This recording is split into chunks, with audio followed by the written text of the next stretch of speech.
তো হ্যাঁ guys, welcome back to my channel. তোমরা কেমন আছো? আশা করছি তোমরা তোমাদের বাড়িতে সকলে ভালো আছো। আমিও কিন্তু বেশ ভালোই আছি। দেখো, হয়ে গেছে দুপুর, রান্নাবাড়ি খাওয়া দাওয়া হয়ে গেছে, কিন্তু এখানে বাসনপত্র গ্যাস সবই পড়েছিল, কিছুই পরিষ্কার করিনি। তো প্রথমে এখানে কিছুটা বাসন কিন্তু আমি আগেই নামিয়ে ধুয়ে এসেছি, আর কিছুটা বাসন আছে সেগুলো এখন নামিয়ে নিচ্ছি। নিয়ে গ্যাসটাকে মুছে নেব, নিয়ে কিন্তু সোজা চলে যাব কিন্তু বাসন মাজতে। এখানে দেখতে পাচ্ছ কতগুলো বাসন হয়ে গেছে। রান্নার পরে তো নানা রকম বাসন হয়েই থাকে, তো এখানে অনেকগুলো বাসন হয়েছে। প্রতিদিনই যেরকম হয়, আজকে নতুন কোনো ব্যাপার না। তো প্রথমে এখানে বাসনগুলো মেজে নেব, তারপরে কিছু জামা কাপড় সকালে কেচেছিলাম, আর আজকে হচ্ছে মশারি কাচবো। তো মশারিটা আগে থেকেই আমি ভিজিয়ে রেখেছি, তো সেটাকে কাচা হয়নি। তো সেটা ভিজে গেলে আর কি কাচতে সুবিধা হয়, যতটুকু নোংরা থাকে সেইটুকু হয়তো বেরিয়ে যায়। তো সেই জন্য আর কি কাচিনি। তো যাই হোক, প্রথমে বাসনটা মেজে নিই। বাসনটা মেজে নেওয়ার পরে তারপরে কিন্তু মশারিটা কাচাটাও কিন্তু তোমাদের সাথে শেয়ার করে নেব।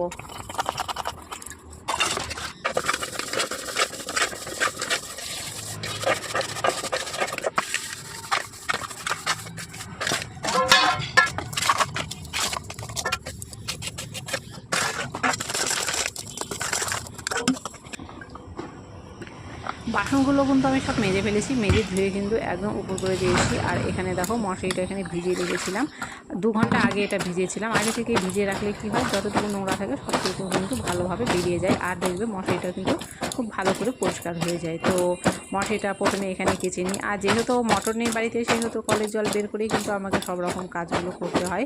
তো যাই হোক, একটু কষ্ট হয় হয়তো, কল থেকে জল বের করে সব রকম কাজ করতে হয়, কিন্তু করার কিছু নেই।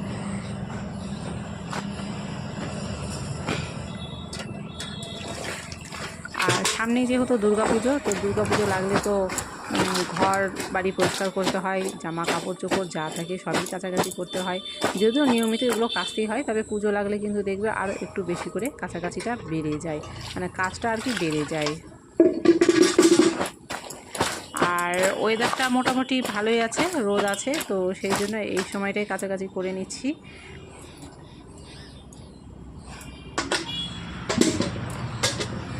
তো দেখো, তোমাদের সাথে কথা বলতে বলতে কিন্তু এখানটায় আমার মশলাটাও কাঁচা হয়ে গেল। আর তারপরে কিন্তু এখানটায় মশলাটাকে ধুয়ে দেবো, ধুয়ে দিয়ে কিন্তু মেলে দেবো।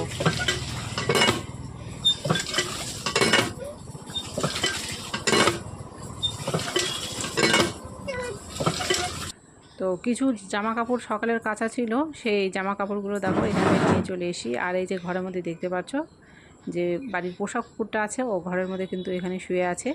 যেহেতু গরম লাগে, তো এখানে ফ্যান ছেড়ে দেওয়া আছে, তো ও কী করছে, এখানটায় নিচে শুয়ে আছে। নিচে শুয়ে থাকলে হয়তো নিচের সানের ঠান্ডাটাও লাগে, আবার ফ্যানের হাওয়াটাও লাগে, হয়তো ভালো লাগে, সেই জন্য কিন্তু ও নিজেই বেশিরভাগ শুয়ে থাকে। তো এখানে জামা কাপড় আমি যাই হোক আর কি ঠিকঠাক করে গোছগাছ করে রাখছিলাম। ও এই টাইমেই কেউ চলে এসেছিলো বাড়িতে, তো সেই জন্য এখানে জামা কাপড় গোছানোর ভিডিওটা হয়তো আমি তোমাদেরকে পুরোটা দেখাতে পারিনি, কারণ কাজ করতে করতে কেউ চলে আসলে তখন আর ভিডিওটা করা হয়নি। তো এখানেই আমি ছেড়ে দিয়েছিলাম। তো জামা কাপড় গোছানোটা কিন্তু এরপরে আমি আর দেখাতে পারিনি। এরপরে অন্যান্য কাজগুলো কিন্তু তোমাদের সাথে শেয়ার করে নেব।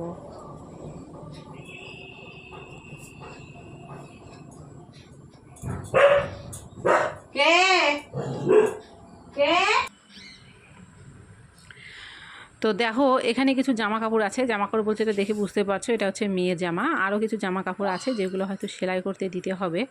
তো এগুলো সব নতুন কেনা হয়েছে, কিন্তু সেলাই করতে দিতে হয়নি। মানে নতুন কিনলে যে পরা হয় সেরকমটা নাই, এগুলোকে সেলাই করে একদম ঠিকঠাক করে ফিটিংস করতে হয়। তো সেগুলোকে প্রথমে এখানে ব্যাগের মধ্যে গুছিয়ে নিচ্ছি, নিয়ে কিন্তু আমি সোজা চলে যাব সেলাই করতে। তো ভিডিওটাকে এখানেই শেষ করে দেবো, আর বেশি বড় করব না। তো যাই হোক, ছোট করে ভিডিওটা করলাম। কেমন লাগলো তোমাদেরকে অবশ্যই কিন্তু কমেন্টে জানিও। ভালো লাগলে অবশ্যই লাইক করো, ভিডিওটাকে শেয়ার করো, চ্যানেলটাকে অবশ্যই সাবস্ক্রাইব করো। তো এখানে কিন্তু একদম বেরিয়ে পড়েছি, যাচ্ছি এখন সেলাই করতে দিতে। তো দেখা হচ্ছে তোমাদের সাথে পরের ভিডিওতে।